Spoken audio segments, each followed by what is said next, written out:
Bienvenidos una vez más al canal Hablando de Él. Antes de comenzar, queremos señalar que esta serie está basada en el libro Introducción a la Historia de la Iglesia, del historiador cristiano Justo L. González. El contenido que compartimos aquí es una síntesis comentada y reflexión pastoral con fines educativos, y no sustituye la lectura de la obra original, la cual recomendamos ampliamente. Hoy iniciamos formalmente nuestro recorrido por la historia de la Iglesia con el capítulo 1, titulado La Iglesia Antigua o la Era de los Mártires. Este episodio nos lleva desde los orígenes del cristianismo hasta el año 313, cuando el Edicto de Milán puso fin a las grandes persecuciones. Pero más que fechas, hoy hablaremos de fe, de convicción y de una iglesia que creció no por poder, sino por fidelidad. Para entender cómo surgió y se expandió el cristianismo, debemos situarnos en dos grandes mundos que marcaron profundamente su nacimiento. Por un lado, el mundo judío; por otro, el mundo grecorromano. El cristianismo no nació en el vacío. Nació en una encrucijada cultural, religiosa y política sin precedentes. El judaísmo del siglo I ya no era idéntico al del Antiguo Testamento. El hebreo había sido reemplazado en la vida cotidiana por el arameo, y existían diversos grupos con visiones muy distintas. Fariseos, centrados en la ley y la sinagoga. Saduceos, vinculados al templo y al poder político. Celotas, revolucionarios armados contra Roma. Esenios, comunidades apartadas en búsqueda de santidad. Pero un factor fue decisivo para la expansión del cristianismo: la diáspora judía. Judíos dispersos por todo el imperio, con sinagogas en ciudades clave y una escritura ya traducida al griego, la Septuaginta. Allí, los apóstoles, especialmente Pablo, encontraron no solo judíos, sino también temerosos de Dios, gentiles atraídos por la fe de Israel. El cristianismo les ofrecía algo radical, una fe viva, sin circuncisión, sin cargas ceremoniales, pero con un Salvador crucificado y resucitado. El Imperio Romano había logrado algo único: unidad política, carreteras, comercio, idioma común y relativa paz. Esto facilitó la rápida expansión del Evangelio. Sin embargo, también presentó desafíos: sincretismo religioso, culto al emperador, filosofías influyentes como el platonismo y el estoicismo.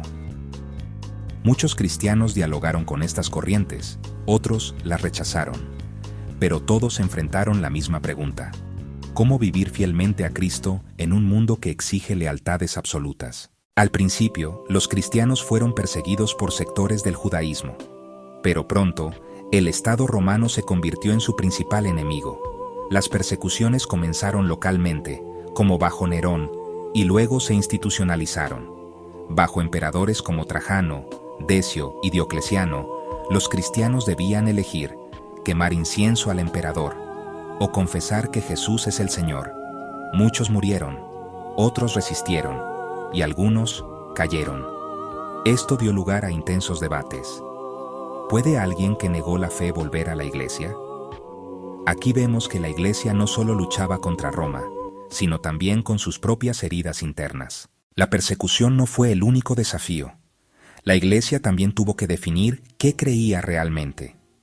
Surgieron doctrinas como el gnosticismo, que despreciaba lo material; el marcionismo, que rechazaba el Antiguo Testamento. En respuesta, la iglesia desarrolló 3 pilares fundamentales. 1. El canon del Nuevo Testamento. 2. Los credos, especialmente el bautismal. 3. La colegialidad de los obispos. Aquí nace la confesión clara de una fe apostólica, histórica y encarnada. Dios levantó hombres que defendieron la fe con profundidad y valentía: Justino mártir, apologista y filósofo; Ireneo de Lión, defensor de la fe apostólica; Tertuliano, formulador de la doctrina trinitaria; Orígenes, gran estudioso de la Escritura. No fueron perfectos, pero fueron instrumentos en manos de Dios para preservar la verdad del Evangelio. La mayoría de los cristianos no fueron teólogos ni mártires famosos. Fueron esclavos, mujeres, artesanos y comerciantes. Se reunían antes del amanecer, leían las escrituras, partían el pan y vivían una fe visible, aun cuando costaba la vida. La Iglesia antigua nos recuerda algo esencial. La fe cristiana no nació en comodidad, sino en convicción. No creció por privilegios, sino por testimonio. Hoy, cuando la Iglesia vive sin persecución en muchos lugares, esta historia nos pregunta: ¿seguimos a Cristo por conveniencia o por fidelidad? Gracias por acompañarnos en Hablando de Él. Si este episodio despertó tu interés por la historia de la Iglesia, te animamos a leer el libro Introducción a la Historia de la Iglesia, de Justo L. González, una obra clara y fundamental para comprender nuestra fe desde una perspectiva histórica. En el próximo episodio, exploraremos la Iglesia imperial, cuando el cristianismo pasó de ser perseguido a convertirse en religión oficial del imperio. Suscríbete, activa la campanita y sigue caminando con nosotros por la historia del pueblo de Dios. Hasta el próximo episodio.